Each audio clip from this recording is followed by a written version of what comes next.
Welcome, welcome, welcome to this Monday Blab with Anna Scheller and the Tweeting Goddess, Samantha Kelly. We are going to be talking about ways to handle rejection. How many of you in the chat love it when people say, "No, I don't want your product"? Oh, I guess that's the wrong question. Oh, Roy does. Oh my, yes. Well, I want to learn, how do you deal with it, Anna? How do you, when someone says no, I just go, okay, fine. Well, we don't have to. No. One of the things that we have to remember is that it is, Charlene says Roy is special. Okay. So one of the things that we have to realize is that, first of all, it's not personal. It's not personal. We tend to take it personal because it's about, our product's about us. It's about we've invested a lot in what we're presenting to people. And even if you're with a a network marketing, or you're working from somebody else, you're still invested in the outcome. So it can be a little hard not to take it personally. And, part of it is that when we go into a sales meeting, we're like a little nervous. What if they say no? And then it's like we're not ready for them to say no. And so we get a little scared. And when we get scared, our body does the same thing as it does when it gets excited. Our heart rate goes up. The blood, honestly, Sam, the blood actually goes from your brain to your muscles. So part of the reason you can't think is because you don't have as much blood in your brain. So there's actually some physiological reasons why that happens. And so what we want to do is we want to help people to realize, number one, see, Roy said, I'm going to go ahead and put his question in there. Roy said people reject your offer and not you. And so, that's really important. I'm going to make you a co-host, Sam. Okay, there we go. All right. Yes, so they're rejecting your offer. Okay, Anna, I'm going to lead the questions then, right? So, all right. Okay, if somebody does, so let's say I say to you, I have this wonderful product, and and I know it works, and blah blah blah, and then someone says no to me, I just go, oh, okay. So what is the next step when someone says no, Anna? Well, usually they'll give you a reason, and the first thing you want to do is agree with them. Yes, that is true. So let's say that somebody says, well, it costs too much money. You go, absolutely, I understand the importance of working your budget. Now, besides the money, though, is there anything else that concerns you about moving forward? Mm-hmm. So throw another one at me. So besides the money, what is the other reason? So throw another one at you. Okay, well, what did he say then? So if I say, okay, well, actually, yeah, well, if I had the money, I'd go for it. Yeah, but I don't have the money. Okay, great. That's wonderful to hear. And, well, how much money do you think you have to invest in your company in order to make more money? Ah, okay. Well, I have an ad in the local paper, and all my clients tell their families, so sure, I'm grand. Well, have you considered the impact of social media? Social media, that's just for kids. No, I don't use that stuff. No, don't use that. You don't use social media? I don't do. Would you be open? Well, and again, we want to agree. There's a lot of people who believe the exact same thing. And as a matter of fact, I believed the exact same thing myself. Really? And yes, can you imagine? And I'll be honest with you, I got involved in social media just to check up on my kids because I didn't know what they were doing, and they were talking to each other on social media. Yeah. But what I discovered was that there are a lot of people who are chatting on social media that are interested in getting more exposure to even a bigger audience. What do you think about that? But I'm a local business, sure. So, it's only people in my area I'd be interested in. I mean, like, my shop is a chocolate shop. We're going to use Chocolate Johnny as an example here, for example, right? So my shop's in, it's in Wexford. Sure, nobody from all over the world is going to come to my shop. I do have a website and I do get online orders the odd time. So, like, why would your social media package, how would that help me? Well, Wexford's a great community, but you have a fabulous product that, chocolate's all the big rage on social media. I mean, think about how you could start a group of people learning more about chocolate, and then you could grow your base. See, what you want to start doing is you want to take what they say. So I'm illustrating. You want to take what they say and start selling back to them. Start selling back to them. But you do need to have specific open-ended questions that you want to ask along the lines of how you're leading them. A specific open-ended question is not so, do you like this or that? Or it's not something about, just to pass the time. It's really something, and see, these are things you have to get lined up before you talk to people, because you know what the common objections are in your industry, like when it comes to social media. The main one is, I can't afford it. I don't have money for that. I don't have a marketing budget for social media. Okay. Well, then you want to get them to start talking to you about what they're spending their money on, Okay. And you want to have information about, again, always agreeing, but always showing them how the investment, they can take some of that money and they can redirect it. Most of the time when people are saying no, and especially about money, really money's not the issue. So you have to have a series of questions prepared to get people to share with you what their real concern is. I'll be honest with you, money is the front that we put up. And I mean, some people, it really is a money issue, but most people, once they see the value of what you're going to give them for the money you're asking, they will be interested, and then you can begin negotiating with them, well, what would work for them? So maybe the package you presented might not be the best one for them, but you might have something else that will work for them. And sometimes I just say, well, how much money would you consider, would you be willing to try, let's say social media, would you be willing to try, or you'd be willing to just spend a little bit to see what we can do? And see, then you can come back to them and go, well, let me take a look and let me build you a package based on that amount. And see, that works for any industry. That works for any industry. It works for my corporate housing business. It works for my sales business. Let's see. Roy says, let me jump to Roy for a minute. I always reject the offer for coffee at any place I go to eat. I'm simply rejecting the offer, not the server. Right. So again, he's just pointing out the importance about the offer, not the server. One of the things that is really, it's a bad habit that we salespeople have sometimes, and it's that we want to interrupt them because we have the answer and they're getting lost in their own reasons. But we have to be really careful not to interrupt people, So there's a couple of things. I'm going to bring Jonathan's question up here, and I'll answer it in just a minute, Jonathan. So one, you want to agree with the buyer and reflect what the buyer said. So what you're telling me is that you haven't budgeted for social media. Do I understand that? And they're like, yeah, yes, exactly. So tell me a little bit more about what you are using for marketing. So then they get to tell you, and tell me how that, how effective is that for you? Now, another thought, because you want to start selling to people, you want to also help people to see the need for what you have.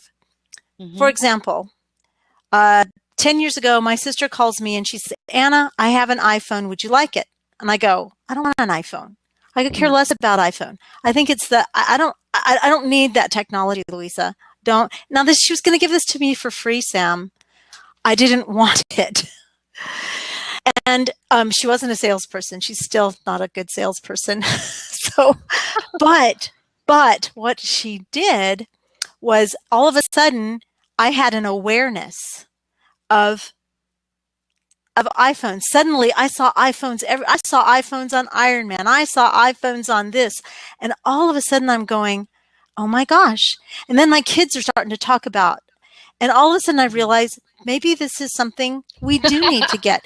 So you have to find ways to educate people to the benefit they will receive, because they don't always understand it. They don't always understand it. And when people say it's too expensive, it means we have to show them more value for the money they're going to spend. Okay, Jonathan says, what about giving a 60-day money guarantee connected with agreed results?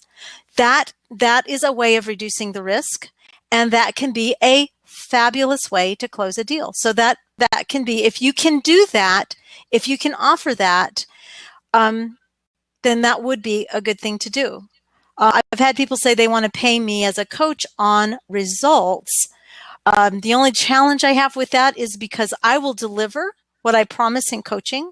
I just can't make you do what I ask you to do. So, but like on social media, you could come up with packages. Let's see, who else have we got? And what if they say they don't have a budget? Again, let's see. So, Jonathan, did I answer your question? So, money back guarantees are good ways. Otherwise, are trials. You can say, try this for 60 days or try this for 90 days. And after that, you can walk away, no harm, no foul. If it works, then we continue to work together. That's what I do a lot with a lot of people. I'll work with them for 90 days. And then at the end, we sit down, we evaluate, is this working for you? Do we want to continue? And it's risky for me. It can be risky. It can be very risky because, they may decide, oh yeah, I can do this on my own.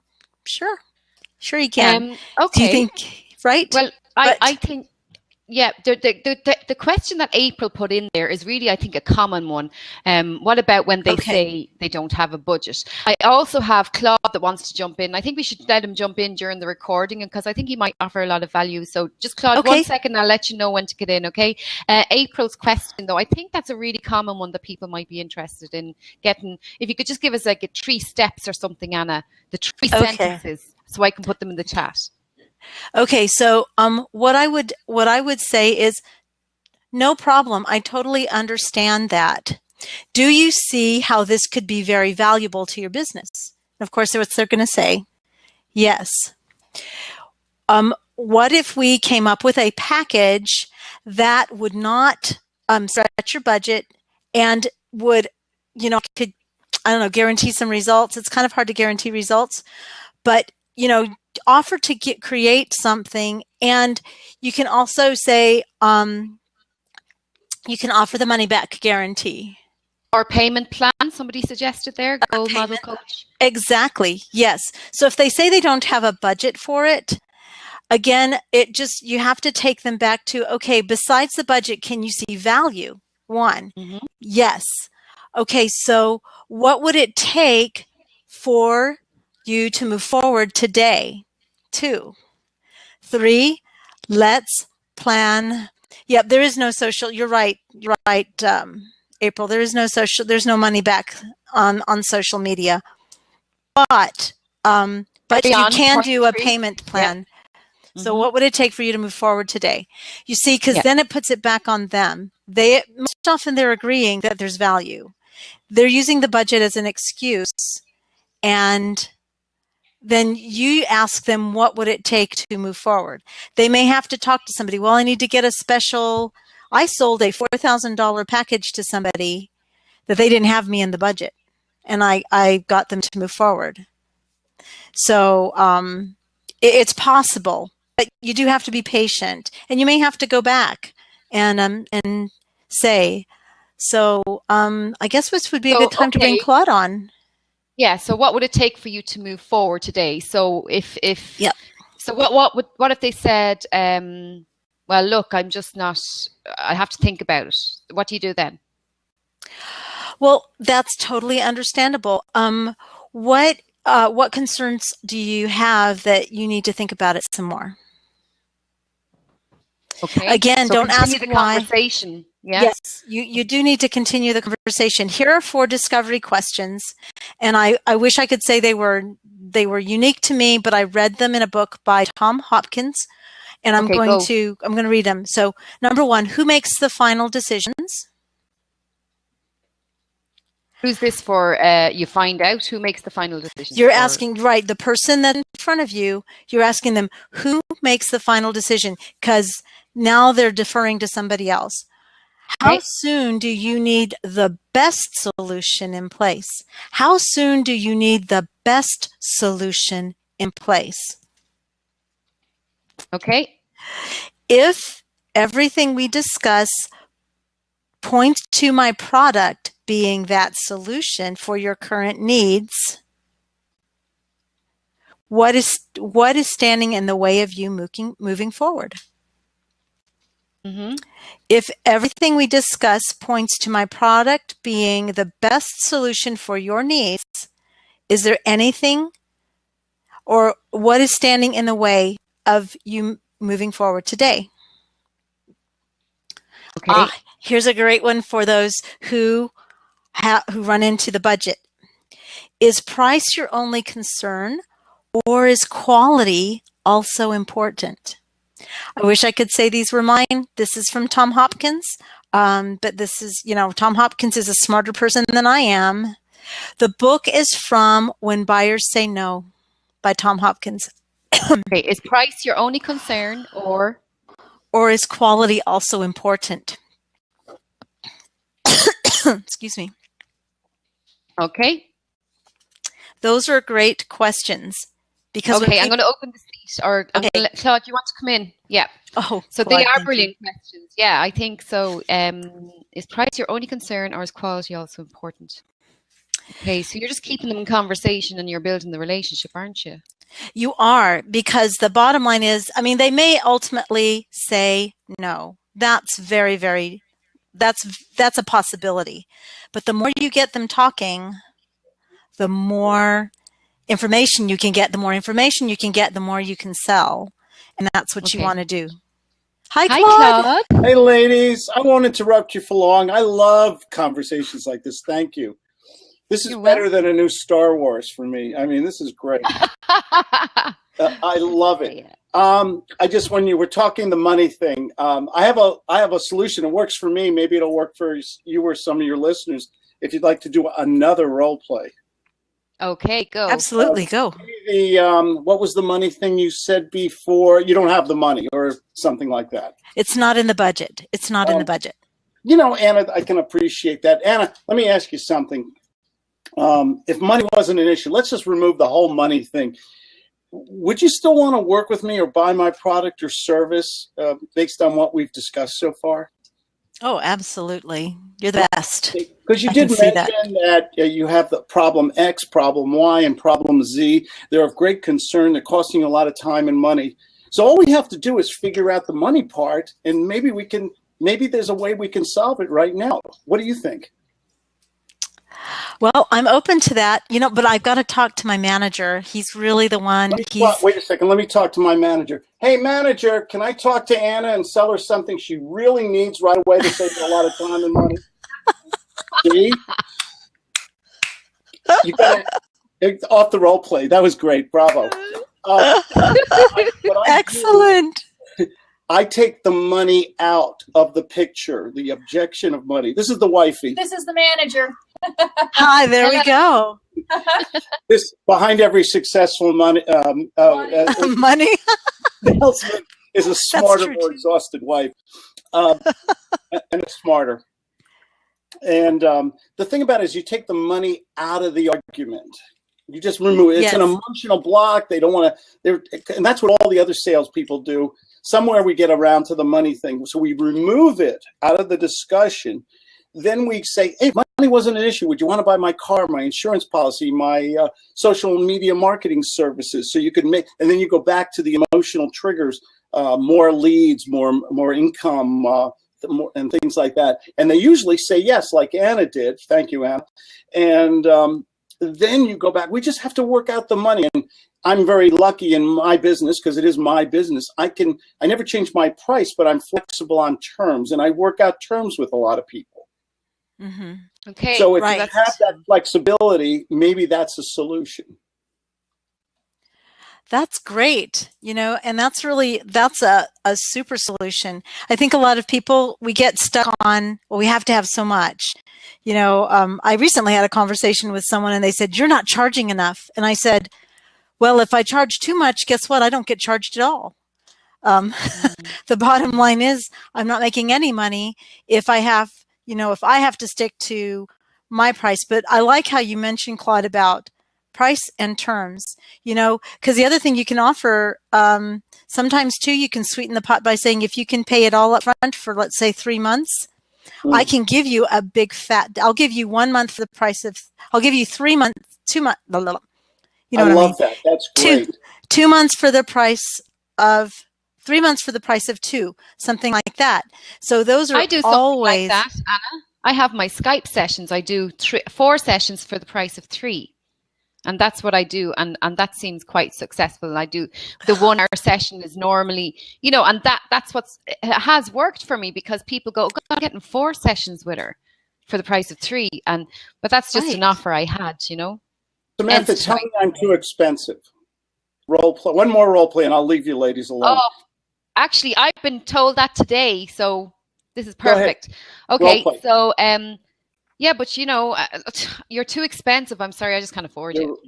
You're right. I'm probably the most expensive sales trainer in my industry. I hear that quite a lot. Thank you for speaking your mind. I really appreciate when a prospect is so forthright, straightforward. That's a stroke. A little obvious, but and everything. Why do you think, let me ask you, Samantha, it sounds like we're done. Before I go, why do you think so many people pay me, the most expensive sales trainer? Why do they pay me more than my competition? Take a guess. Because you're the best. You're right.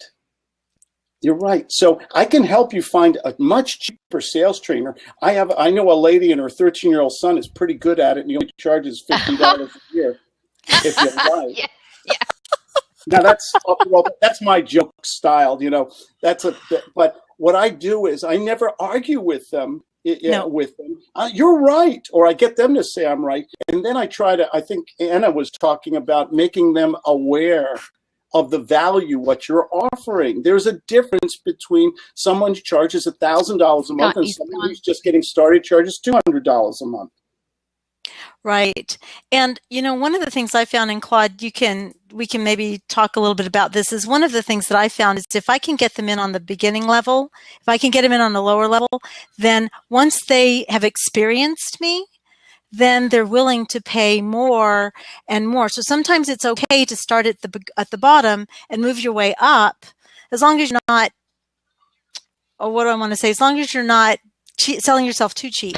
But that's what free this and free that, free offers are for, is so people can begin to see the value you bring to the marketplace. So when there is sticker shock, and hopefully there is a sticker shock, they'll see, oh yeah, because I pay a lot for my mentors. I think they're valuable, and just the value I get just from being with them. But want to comment on that, Claude? What do you think? I think if we charge, my mentor used to tell me, I believe in men. I'm a product of a mentor. I'd be cleaning a Slurpee machine if it wasn't for my mentor. I really believe that my mentor Max used to always say, we exactly what we think we are worth. And okay. And so if somebody is working at a McDonald's for $10 an hour and they get fired, are they going to go into nuclear science engineering or something like that? No, they're going to find another job for $10. I think if I work with somebody and I show them how to get their business up and running or make sales comfortable or how to cold call and monetize the call in 30 days and give them that kind of value, and I really believe in it, why shouldn't I charge accordingly rather than my competition? I have you have to capitalize on your strengths in your business model. And if you do a personal training or service, which I think we all three of us do, by the way, right? I think you charge according to the value, the perception of that prospect. Not everybody's going to hire somebody at a higher income scale. Maybe they can't afford it. Maybe not everybody is a prospect. Would you agree? Oh, absolutely. Absolutely. And, we can offer to help, like, giving them the 13-year-old to run their social media campaign. But, well, I came out with an offer, Claude, and myself and Anna were talking about this earlier. And I had 4 queries straight away after I put the tweet up. And every single one of them said I was too expensive. Now, one person did message me and said, that seems very reasonable. So, but what about the other 3 or 4? Couldn't they be converted? Because did you ever buy something and say, no, I should have bought the better one, but I cheaped out, and then it bothered? Yeah. Yep. See, they don't know how wonderful you are. They don't know. You're a stranger. We haven't made the. No, they do know me. But they do know me. That's why they asked. Like they do know me. Oh. They're small business owners. And they said, Sam, I'm really interested in that package. And then they were like, oh, sorry, I can't afford it. Well, so they know what value I give. Yeah. Yeah. Yeah, I don't argue with them. I try to be empathetic. I say, you're right. It's a lot of money. You probably didn't wake up this morning and wanted to give me X amount of dollars. I really understand that, Samantha. But I think, would we both agree you do have a problem? And then boop, boop, boop. And then you handle it. And then maybe they get more emotionally involved, and maybe then you can work it out with financing or something like that. I didn't want to monopolize your blab. I'm going to go say goodbye, but thank you so much for letting me join you. I enjoyed you. I did, and I followed you on Twitter. Did you hear that? Yeah, keep connected. Enjoyed me. Yeah. We don't have to enjoy you as much as she does. She's got lots invested in you. Thank you for joining us, Claude. Bye-bye. Thank you. Bye. Nice to meet you, Mrs. Keep Claude. Mrs. Claude. What's really funny is somebody came to me and they said, or they were selling me something and they were going to give me the cheap version. And I said, no. I actually went for the more expensive version. I really did. Oh, by the way, and Charlene, thank you for sharing. Please do share this out on Twitter and Facebook. Let people know that we're talking about how to handle rejection. So let's just really quickly go back over that. So first, agree. And Claude was really clear. You want to agree. You look like you want to say something, Sam. Go ahead. No, you go ahead. Get those points done. Yeah. Okay. You want to reflect back, just like Claude was talking. You want to reflect back to the buyer what they're saying. Then you want to, let's say the money is the objection. Most often that is. Then you go, okay, let's throw that one aside. Otherwise, do you see value? What value do you see in working together and creating a better presence on social media for your business? Are you interested? And then you get them thinking about that and get them working in that direction. And then you bring back the money and say, okay, let's work the money out. Be careful not to interrupt. And the 4 discovery questions, make sure that you're reading in the chat. I don't want to make Sam redo this whole thing again, but who makes the final decision? How soon do you need the best solution?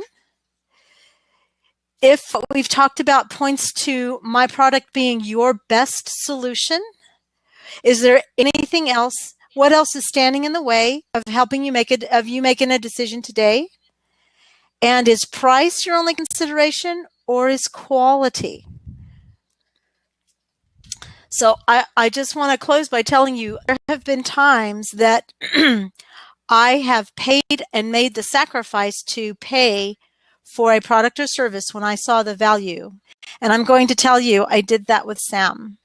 and I'm in a much better place today. I did. It wasn't easy, but I knew I needed what she had to offer. And so, but that's for any product or service. That it doesn't have to be just social media. Now, Kathy is a little bit shy. Okay. But she does have a great question which is there in the questions, Anna, if you'd like to answer that before we stop the recording, and then other people can hop in the seat. Absolutely. Okay. Yours is a first event. Maybe we can do business. What to say to that then? Okay, so she's doing an event. Everybody, there's a great event in Wexford next weekend. It's Web Lovers Expo. I'm speaking at it. There's fashion shows, there's music, there's stands, there's exhibitors. All this is happening in Wexford next week. So keep an eye on the hashtag Web Lover Expo next weekend, because I will be helping with the Twitter and stuff as well. But this event is the first event, you see, Anna. So people are a little bit, it's the same when I was doing the social media summit. They're like, oh, it's the first year. I don't know. Can you come back next year? So she's dealing with the same objections that I would have been dealing with. So have you any tips for Kathy for this event that's coming up? There are exhibitor stands still available, by the way, if anyone's here from Ireland. And there is a special offer for anyone that's watching this blab. If you just contact me, she has a special offer for anyone that's watching the blab. Okay. For exhibitor stand. So what you can do, it's possible that you could maybe lower the risk. There's a couple of things you could do, Kathy. One is I would think about maybe lowering the risk for them by saying, that's great. This is how many people I already have signed up. So you start to bring in facts about how many people are already signed up, maybe different kinds of people that are involved. And it's also possible, I'm sure your price is already reasonable, but you could say, just for you, I'm willing to take 50 euros off, or whatever the price is. Because sometimes, even though, especially because you're trying something out new, people are going to be a little skittish. So it might be important for you to consider some kind of discount for them to participate, because once they're in and they see the value, you shouldn't have any trouble with them next year. And I've helped with other events like this, and that's one of the ways, not always, but that's one of the ways that you can solicit more sales. So does that help? Does that help, Kathy? Yeah, I think Kathy is onto that one all right. I think now, would it be next week, it's more a case of getting the people to come to the event and support her. So if there's anybody here that is in the Wexford area, or if it wants to do a day trip down to Wexford, please spread the word. It's at Web Lovers on Twitter. I'll put the Twitter account in there if you want to retweet it, please. And if you want to just, even that would be a great support for us, because we really want this event to rock for Kathy and Declan. They've been so good, and they're really passionate about this. And it's all about getting businesses online, because in Ireland, there are so many, there's actually 37% of businesses are only online. Wow. Don't even have a website. Wow. Yeah. So here is the Twitter account. So folks, if you can even support with retweets when you see the hashtag next weekend, I'll be tweeting about it. So we'd really appreciate that, because then it makes the Twitter reach bigger for next year. They can go back with the data to the people that said no this year. So exactly. That would be great. Thank you. Now, Jonathan is saying that Sam's greatest strength is that she comes across as very honest and helpful, plus she's knowledgeable in her areas of specialization. He disagrees in giving the discount. And that's grand. Because we don't have to do it my way. I'm just making recommendations. For Jonathan, it doesn't work to give a discount. And I have had people tell me you shouldn't discount. When I start with $1,000 package and somebody says I can only pay $500, I try to create a package that works for their $500 budget. That's me. But that's okay. It's more about getting results. There you go. I agree. I agree, Jonathan. Yeah, thank you, Jonathan. I do. Yeah. I appreciate And Jonathan, by the way, folks, he does WordPress. You know, if you want your WordPress site managed, and I remember I was telling you about this guy before. Oh, right. If you want your WordPress site managed, they manage it for you. They charge a monthly fee. There's monthly packages and stuff, and it is very good service. And you know, it's needed because I don't have time to do my WordPress all the time and tweak this and tweak that. I hate doing it anyway. So you might as well get someone that loves doing all that to do it. You know, exactly. And Charlene I'm says great at selling other people. I'm great at selling other people. Well, we're getting you there. We're getting you there. Charlene says, I don't discount, but I will create a package suitable for the budget. You know, and that's great. That's really actually a way of handling that whole situation, because I can't, if somebody can only pay me $500, oh, Jonathan's a WordPress junkie. Awesome. Oh, Jonathan, Carol is in the room. Carol at DigiCarol, please connect with her. She's a WordPress freak. She loves WordPress. So, well, what I'm going to do is I'm going to stop the recording, and then I would love for people to jump in. And thank you, Claude, for jumping in and sharing your wisdom and the role play. That was so much fun, wasn't it, Sam? He was lovely. Yeah. We had a great time. So really to recap, just before we stop the recording, just to recap, folks, you know, Anna is the sales queen, and she does a lot of webinars. She has a book out at the moment as well. It's on Amazon. Maybe Esther from my team, she's in the chat. Esther, if you could just drop the book link in, that would be great. Folks, the reason we do this together, myself and Anna, is because Anna helps me to become more confident when I get no answers and to be able to sell what I do, because I'm really good at helping other people and promoting other people, but I'm not so hot at selling. And so we all need a little bit of help. So Anna, if you just want to recap those points from the book, even from the other book, the points, just those 3 points. The first, to deal with rejection, to deal with a no. Just to give us 3 points. 3 points. First of all, remember, it's not about you. It's about the offer. 2, think about what preparation is everything. Preparation. Plan what you're going to ask. You know what those regular questions are that people have a response, have questions ready, and be confident, relax, enjoy the conversation. I mean, we've been talking about a lot of key little things to do, but if you walk in confident and you walk in relaxed, it will help them relax. It will help them enjoy the conversation. It helps stop the resistance, and you have a much more pleasant conversation. You know, next week we'll talk about what do you do when they say nope and no is the final answer. Sometimes no is the final answer, and we have to be willing to accept that. What do you do? We'll talk about that next week.